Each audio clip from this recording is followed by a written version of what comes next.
Hello friends, फिर से स्वागत है आपका मेरे इस चैनल में। हम लोगों ने अपने लास्ट वीडियो में SN1 रिएक्शन को डिस्कस किया था। उसके बाद अब हम लोग आज जिस टॉपिक को डिस्कस करने वाले हैं उस टॉपिक का नाम है SN2 रिएक्शन। सबसे पहले हम लोग SN2 रिएक्शन का पूरा नाम पढ़ लेते हैं। SN2 रिएक्शन को हम बोलते हैं bimolecular nucleophilic substitution reaction. Bimolecular nucleophilic substitution reaction, या जिसको हम हिंदी में कहते हैं द्विअणुक नाभिक स्नेही प्रतिस्थापन अभिक्रिया। ध्यान से समझिएगा, नाम याद नहीं होगा तो आगे की चीजें फिर समझाने का कोई मतलब नहीं है। देखिए वही चीज है, नाभिक स्नेही प्रतिस्थापन। प्रतिस्थापन आपको मैं पढ़ा हुआ था कि जो हेलो एल्केन्स है वो कौन सी अभिक्रियाएं देते हैं, प्रतिस्थापन, और प्रतिस्थापन में से कौन सी अभिक्रियाएं देते हैं, नाभिक स्नेही या न्यूक्लियोफिलिक सब्स्टिट्यूशन रिएक्शन देते हैं। और ये न्यूक्लियोफिलिक सब्स्टिट्यूशन रिएक्शन के दो पार्ट थे, SN1 और SN2। तो आज हम लोग जो डिस्कस करने वाले हैं वो है SN2 रिएक्शन। SN2 में जो फुल फॉर्म है उसका वो क्या हो जाएगा, बाइमॉलिक्यूलर न्यूक्लियोफिलिक सब्स्टिट्यूशन रिएक्शन। अब इस रिएक्शन के बारे में सबसे पहले हम कुछ पॉइंट्स जान लेते हैं। उन पॉइंट्स को, जो बोर्ड्स पे लिखे हुए पॉइंट्स हैं, इन पॉइंट्स को मैं पहले आपके लिए समझा देता हूं। उसके बाद मैं एक एक चीज करके यहाँ पर डिस्कस करूंगा हर एक पॉइंट्स को। सबसे पहला पॉइंट ये है कि यह अभिक्रिया एक पद में पूर्ण होती है। ध्यान रखिएगा, एक पद में पूर्ण होती है यह अभिक्रिया। SN2 रिएक्शन है जो एक पद में हो रही है। इससे पहले जो हम लोगों ने पढ़ा था SN1 रिएक्शन, वो दो पदों में पूर्ण हो रही थी। अब देखिए इसको आप कैसे समझेंगे। जैसे हमने आपको बताया था, ये हमारे पास एक दलिया है, इसमें हमारे पास दो व्यक्तियों की जगह है, दो व्यक्ति इसमें बैठे हुए हैं। थोड़ी सी जगह और भी है, मतलब पूरी तरह से एक व्यक्ति नहीं बन सकता है, मगर हाँ थोड़ी सी जगह और है। और यहाँ पर हमें तीसरा व्यक्ति जो है वो इस दलिया में आना चाहता है। तो अगर SN1 रिएक्शन होती तो हम लोगों में क्या होता, ये जो व्यक्ति है ये बाहर निकल जाता और ये जगह खाली हो जाती और दूसरा व्यक्ति उसके अंदर बैठ जाता। मगर अब यहाँ पर हम लोग क्या देख रहे हैं कि चूंकि रिएक्शन एक ही पद में हो रही है, इसलिए ऐसी सिचुएशन में क्या होगा, ये व्यक्ति इसमें बैठ जाएगा एक साथ। अब ऐसे में क्या होगा, ये हमारे पास दलिया है जैसे जिस साइज की बनी हुई है, उसमें एक व्यक्ति, दूसरा व्यक्ति और तीसरा व्यक्ति, अब वो बन ही नहीं रहा है। अब बताओ, जब एक दलिया में तीन की जगह नहीं है और जबरदस्ती तीन बैठ जाएंगे तो ऐसी सिचुएशन में क्या होगा, इनमें से एक व्यक्ति को क्या होगा, जगह खाली करनी पड़ेगी। और जगह खाली कौन करेगा, जो व्यक्ति पहले से बैठा हुआ है वो बाहर चला जाएगा, भाई हमें नहीं बैठना है, जगह नहीं है। तो ऐसी सिचुएशन में हम क्या देख रहे हैं कि ये व्यक्ति अगर बाहर चला गया तो सिचुएशन क्या बन गई, ये। तो आपने देखा कि एक सिचुएशन ऐसी हुई, मतलब ये व्यक्ति इस दलिया के अंदर तब आया जब ये बैठ रहा था और ये निकल रहा था। आप ध्यान से समझना सिचुएशन को। मैंने ये बोला कि हमारे पास एक दलिया है, उस दलिया में दो व्यक्ति बैठे हुए, थोड़ा सा स्पेस और भी है। अब अगर हम SN1 रिएक्शन की बात करें, ध्यान रखिएगा ये नहीं, SN1 रिएक्शन की बात करें तो क्या हो रहा था, एक व्यक्ति आता है तो वो आने से पहले क्या करता है, जगह खाली करवाता है, फिर उसकी जगह आता है। वो रिएक्शन कौन सी थी, SN1। अब यहां पर व्यक्ति आ भी रहा है और दूसरा व्यक्ति निकल भी रहा है, क्योंकि तीन तो बन ही नहीं सकते ना, तो पॉसिबिलिटी है तीन बनने की नहीं है।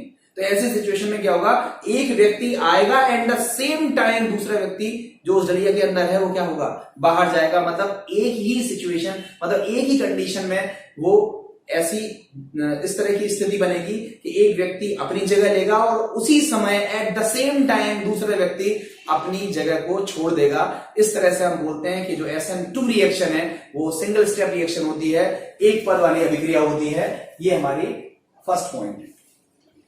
अब हम सेकंड पॉइंट पर बात कर लेते हैं कि ये जो SN2 अभिक्रिया है इसमें कोई मध्यवर्ती नहीं बनता। ध्यान रखिएगा, आप लोगों ने SN1 रिएक्शन पढ़ी, हमने SN1 रिएक्शन में क्या लिखा था कि एक हेलोजन परमाणु निकल गया था, तो ऐसी सिचुएशन में कार्बोनियम आयन बना था, कार्बोकैटायन बना था, और वो कार्बोकैटायन को हम लोगों ने क्या बोला था, रिएक्शन इंटरमीडिएट। यहां पर रिएक्शन इंटरमीडिएट नहीं बनता है, क्योंकि रिएक्शन एक ही स्टेप में हो रही है, और जब रिएक्शन एक स्टेप में हो रही है तो ऐसी सिचुएशन में रिएक्शन इंटरमीडिएट नहीं बनता है, रिएक्शन में कोई भी मध्यवर्ती नहीं बनता है। ये हमारा सेकेंड पॉइंट है।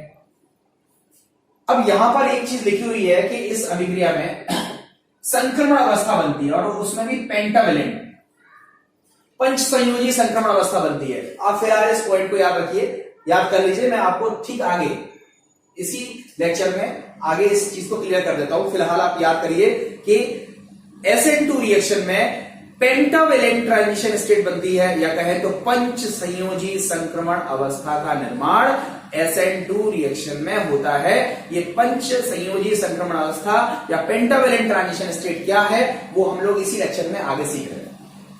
इसके बाद हम लोगों ने देखा कि यह अभिक्रिया जो है वो द्वि अणुक प्रकार की होती है। देखिए उस अभिक्रिया में क्या हुआ था, SN1 अभिक्रिया में क्या हुआ था कि जो हमारा एल्किल हैलाइड था, ध्यान से समझिएगा, हम दोनों चीजों को एक साथ रिलेट कर रहे हैं जिससे हमारा नेक्स्ट क्वेश्चन इसमें कवर हो जाए। हमारा जो इसके बाद वाला टॉपिक है वो है SN1 रिएक्शन और SN2 रिएक्शन में डिफरेंस क्या है।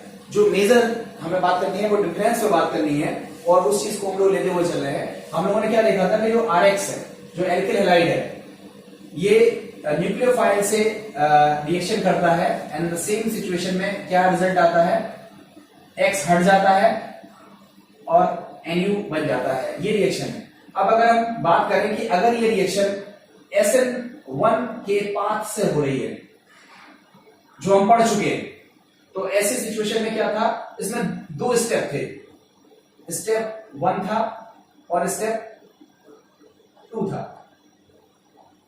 स्टेप 1 और स्टेप 2 आप पढ़ चुके हो, फिर भी हम एक हल्का सा ब्रीफ कर दे रहे हैं कि RX का बॉन्ड टूट जाता है, R प्लस बनेगा, X माइनस बनेगा, इसको बोलते हैं कार्बोकेटाइन, फिर इसको बोलते हैं कार्बोनियम आयन। और सेकेंड स्टेप में ये जो R प्लस था, ये न्यूक्लियोफाइल इस पर रिएक्शन करता है फ्रंट साइड से एंड बैक साइड से, एंड फाइनली आपको RNU plus it's mirror image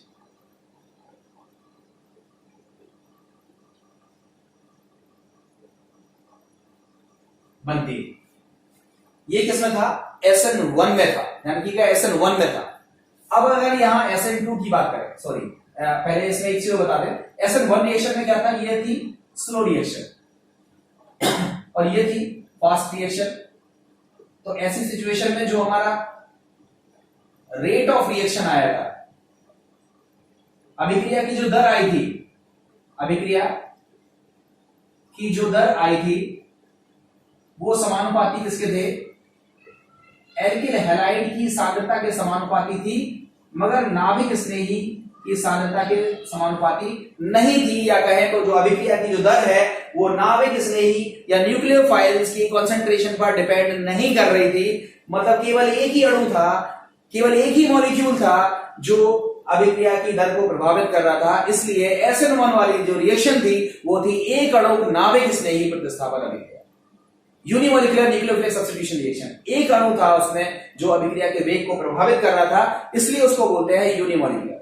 मगर जब हम रिएक्शन में SN2 रिएक्शन की बात करते हैं, जब हम SN2 रिएक्शन की बात करते हैं तो SN2 रिएक्शन में हम क्या देखते हैं, SN2 रिएक्शन केवल एक ही स्टेप में हो जाती है। मैं इसको मिटा के फिर लिख रहा हूं आपको। SN2 रिएक्शन में क्या हो रहा है,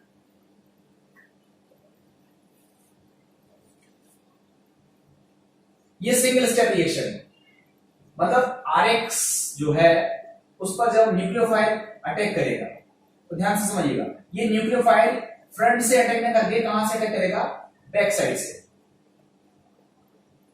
बैक साइड अटैक।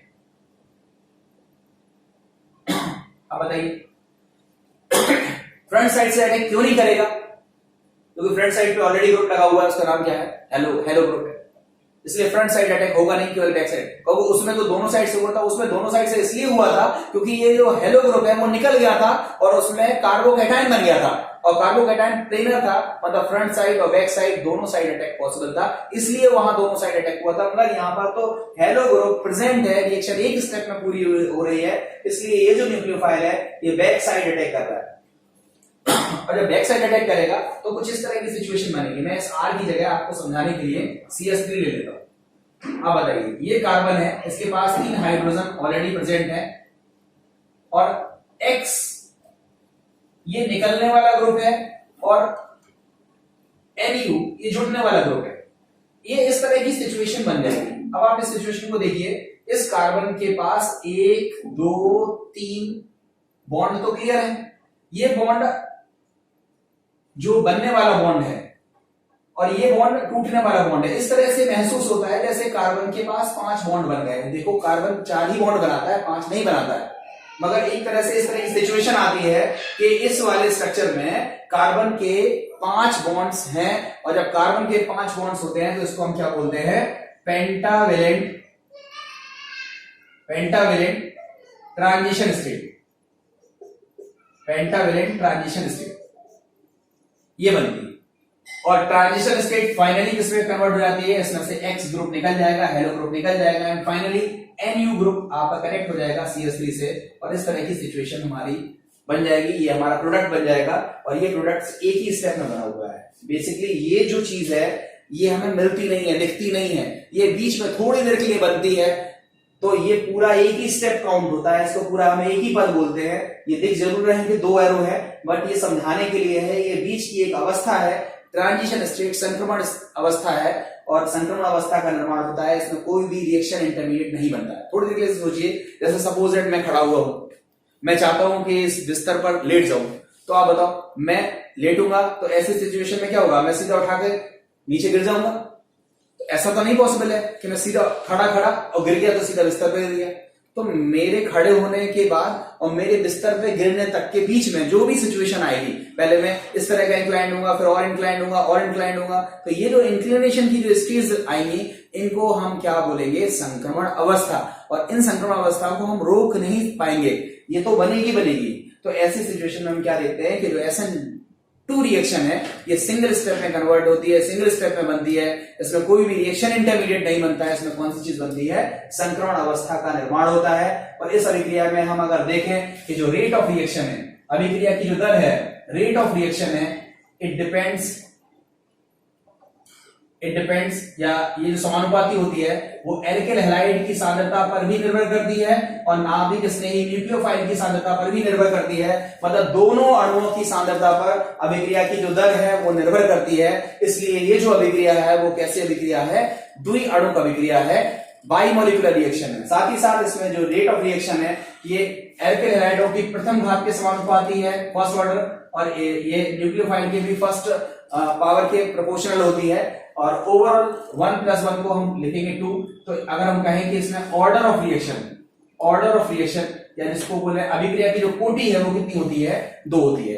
2 चीज हमने देखी कि एक तो अभिक्रिया द्विअणुक प्रकार की है। द्विअणुक का मतलब है इसमें 2 मॉलिक्यूल्स का इन्वॉल्वमेंट है, एक तो एल्किल हैलाइड का है और एक न्यूक्लियोफाइल का है, क्योंकि एक ही स्टेप रिएक्शन है, और जो एक स्टेप है वही स्लो रिएक्शन है, वही स्लो स्टेप है। तो इसका मतलब जो हमारे रेट ऑफ रिएक्शन है उसमें एल्किल हैलाइड के साथ साथ नाभिक स्नेही दोनों के कॉन्सेंट्रेशन अभिक्रिया के वेग के लिए रिस्पॉन्सिबल होते हैं, इसलिए यह द्विअणुक अभिक्रिया है। और इसकी अगर हम ऑर्डर चेक करते हैं, प्रैक्टिकली ऑर्डर चेक करते हैं, तो हम क्या देखते हैं कि SN2 रिएक्शन में जो अभिक्रिया की कोटि का मान प्राप्त होता है वो द्वितीय कोटि की अभिक्रिया प्राप्त होती है। आपने देखा फ्रंट साइड पर ग्रुप लगा हुआ था, इसका मतलब इसका कुछ ना कुछ कॉन्फ़िगरेशन होगा। अगर सपोज दैट ये ऑप्टिकली एक्टिव होता, अगर सपोज ये, वैसे तो ये ऑप्टिकली एक्टिव नहीं है क्योंकि इसमें कार्बन के पास 3 हाइड्रोजन मतलब सिमिलर ग्रुप्स प्रेजेंट है। मान लो थोड़ी देर के लिए इस कार्बन के पास एक ग्रुप H होता है, एक होता ड्यूटेरियम, एक होता मेथिल ग्रुप। तो ऐसे सिचुएशन में हम क्या देखते हैं कि ये कार्बन कैसा हो जाता, असम्मित। और अगर असम्मित होता तो ऐसी सिचुएशन में क्या होता कि इसके पास कोई ना कोई कॉन्फ़िगरेशन होता, या तो ये D होता या तो ये L होता। मतलब या तो ये प्लेन पोलराइज्ड लाइट को क्लॉकवाइज घुमा रहा होता या फिर ये प्लेन पोलराइज्ड लाइट को एंटी क्लॉकवाइज घुमा रहा होता। और फिर जाकर के अगर हम उस पर SN2 रिएक्शन लगाते तो अगर ये D था तो हमारा जो प्रोडक्ट मिलेगा तो वो क्या मिलेगा, L। और अगर ये L था तो हमारा जो प्रोडक्ट क्या मिलेगा, वो D मिलेगा। इसका मतलब इसका जो विन्यास है, इसका जो कॉन्फ़िगरेशन है हमारे अभिकारक का, उसके विन्यास का उल्टा विन्यास हमें प्राप्त होता है, जिसमें प्रोडक्ट में प्राप्त होता है। और इसलिए लिखा हुआ है, देखो इसको बोलते हैं विन्यास का व्युत्क्रमण हो गया, विन्यास पलट गया, विन्यास का इन्वर्जन हो गया, विन्यास का प्रतिपन हो गया। और इसलिए इस घटना को हम क्या बोलते हैं, विन्यास का प्रतिपन, या जिसको हम बोलते हैं वॉल्डन प्रतिपन, या जिसको हम बोलते हैं वॉल्डन इन्वर्जन। देखिए पढ़िए से, इसमें लिखा हुआ है SN2 अभिक्रिया में बनने वाले उत्पाद का विन्यास एल्किल हैलाइड के विन्यास का विपरीत होता है। अर्थात SN2 अभिक्रिया के विन्यास का व्युत्क्रमण हो जाता है, जिसे हम वॉल्डन इन्वर्जन या वॉल्डन प्रतिपन्न कहते हैं। तो ध्यान से समझिएगा, ये इंपॉर्टेंट क्वेश्चन है, अलग से पूछाता है कि वॉल्डन इन्वर्जन क्या होता है। तो आपको आंसर क्या लिखना होगा कि जब एल्किल हैलाइड की SN2 रिएक्शन होती है तो एल्किल हैलाइड का विन्यास और बनने वाले उत्पाद का विन्यास एक दूसरे के विपरीत होता है, और इस घटना को हम क्या बोलते हैं, वॉल्डन इन्वर्जन। और वॉल्डन इन्वर्जन एक कैरेक्टरिस्टिक्स है SN2 रिएक्शन की। तो SN2 रिएक्शंस में आप लोगों ने क्या क्या मेन चीजें सीखी उसको ध्यान से समझ लीजिए। मैं रिकॉल कर रहा हूं। सबसे पहली चीज क्या सीखी कि जो SN2 रिएक्शन है उसका जो फुल फॉर्म होता है वो क्या होता है, बाइमोलिक्यूलर न्यूक्लियोफिलिक सब्स्टिट्यूशन रिएक्शन, या जिसको हम बोलते हैं द्वितीय अणु नाभिक स्नेही प्रतिस्थापन अभिक्रिया। सेकंड पार्ट हमने क्या सीखा कि ये जो अभिक्रिया है वो केवल और केवल एक पद में पूर्ण होती है, और इसमें कोई भी अभिक्रिया मध्यवर्ती नहीं बनता है। इसमें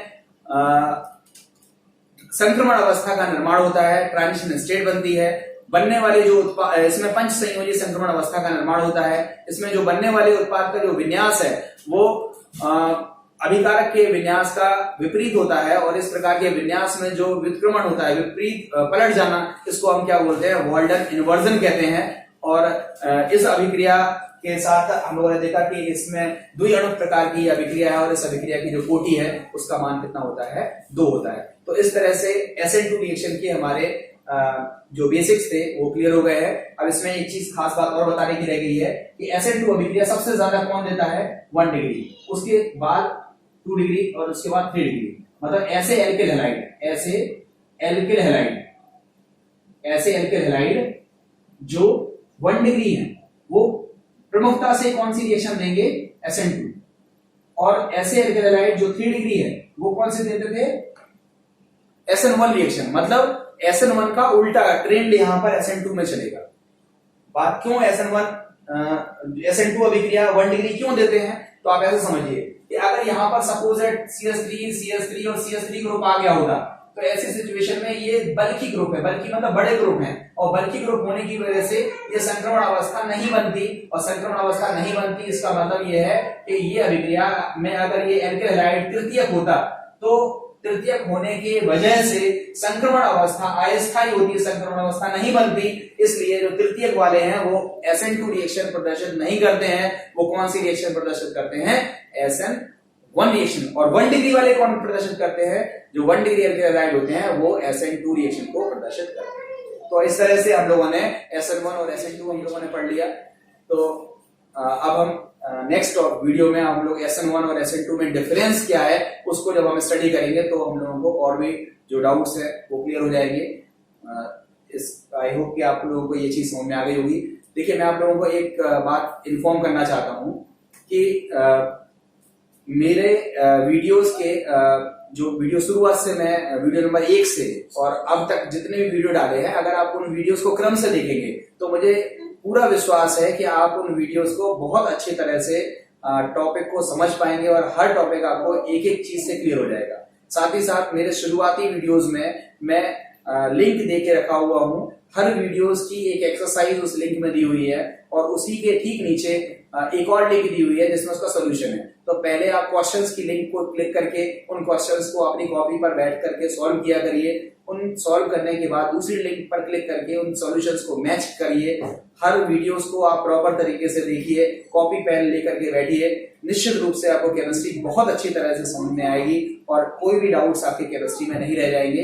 अगर आप ऐसी बात करते हो, अगर इस चीज को आप फॉलो करते हो, तो मुझे उम्मीद है कि आप बहुत अच्छे तरीके से इस टॉपिक को सीखते जाओगे।